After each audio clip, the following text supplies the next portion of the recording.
안녕하세요. 소셜마케팅 다소리네 이종보입니다. 오늘은 책 읽어주는 마케터 시간인데요.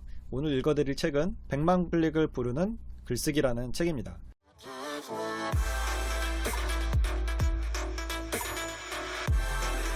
신익수라는 저자분이 쓰셨는데요. 이분은 매경에서 10년 동안 기자 생활을 하셨고 현재는 네이버에서 네이버 여행 주제판 콘텐츠 팀장을 맡고 있다고 합니다. 그래서 그런지 네이버에서 혹은 기자들이 뽑는 그런 제목들을 아주 구체적으로 잘 알려주고 있어요.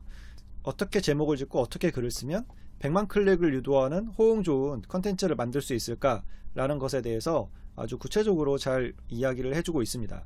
글쓰기 책이 굉장히 많고 저도 글쓰기 책을 쓰기는 했지만 온라인의 글쓰기와 일반적인 글쓰기는 굉장히 많은 차이가 있다는 것을 알면서도 잘 정리하기가 어려웠어요.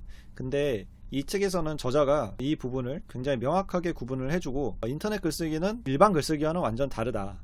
굉장히 구체적인 인터넷 글쓰기에 관한 이야기를 하고 있는데요. 저자는 여기에서 뇌즙을 짠다는 이야기를 합니다. 뇌즙을 짠다. 굉장히 무서운 말이기도 하고 재미있는 말이기도 한데요. 뇌즙을 이렇게 짜듯이 우리 머릿속에 있는 것을 잘 짜서 제목에 우려내는 거예요. 이 저자는 인터넷 컨텐츠, 블로그나 페이스북이나 인스타그램이나 유튜브나 모두 인터넷에 들어가는 컨텐츠는 제목이 가장 중요하다라고 말하고 있고요. 클릭을 유도하지 못하면 결국 아무리 좋은 내용이어도 사장될 수밖에 없다라고 이야기를 합니다. 물론 제목만으로 어그로를 끄는 그런 사람들도 있긴 하지만 우선 내용이 뒷받침된다는 전제하에 제목을 잘 지어야 사람들이 클릭을 하게 되고 수많은 컨텐츠 중에서 내 컨텐츠가 픽을 받을 확률이 높아진다는 얘기죠. 저는 이 책을 앉은 자리에서 끝까지 단숨에 볼 수밖에 없었고요. 굉장히 글을 쉽고 재미있게 잘 썼습니다.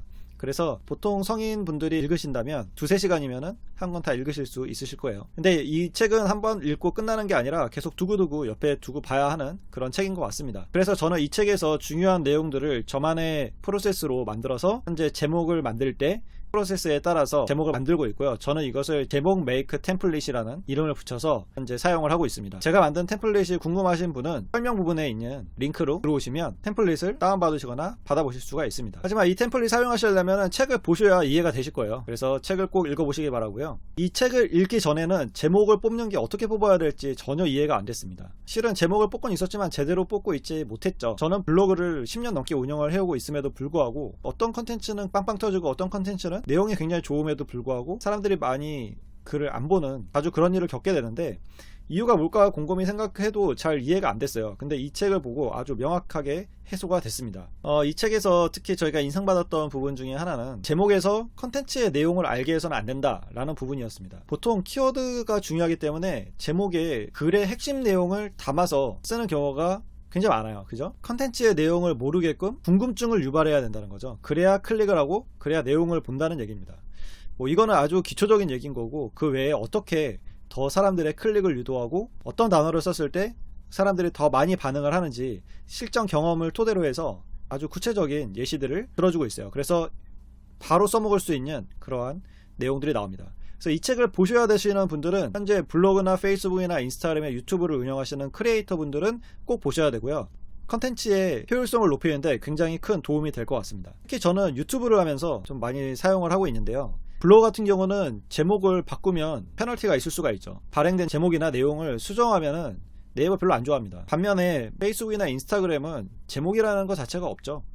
바로 컨텐츠로 들어가는 거고요. 그 내용도 안에 있습니다. 어떻게 사람들한테 각인될 수 있는 글쓰기를 할 수 있는지 굉장히 큰 비법이 담겨져 있고요. 유튜브 같은 경우는 썸네일이나 제목을 계속 바꿔도 됩니다. 그래서 반응이 좋은 걸로 계속 바꿔야 되는데 제가 여러 번 계속 테스트를 해보고 있는데 저자가 말한 대로 제목을 바꿨을 경우에 효과가 훨씬 더 좋습니다. 주변에 이야기를 했을 때도 더 반응도 좋고요. 저자는 굉장히 구체적으로 이야기를 해주고 있는데요. 예를 들면 글을 쓸 때 리듬을 타야 된다. 11342 법칙 이런 게 있어요. 그래서 3, 4, 2 이런 식으로 써야 글쓰기가 훨씬 더 매력적으로 보인다 라고 이야기를 합니다. 실제 예문을 봐도 훨씬 매력적이에요. 이렇게 리듬을 타는 경우에. 전에는 이런 것을 인지하지 못하고 그냥 읽기만 했다면 이제는 알고 보니까 훨씬 더 재밌기도 하고 저도 글을 쓸 때 어떻게 하면 이런 것들을 담아서 쓸까 고민을 하게 되는 것 같습니다. 앞으로도 마케터로서 꼭 읽어야 되는 책들 잘 정리를 해서 제가 다 읽어보고 가장 좋겠다 싶은 것에 대한 엑기스를 여러분한테 알려드리도록 하겠습니다. 구독해 주시고요. 좋아요 눌러주시고 알림 설정 부탁드리겠습니다. 감사합니다.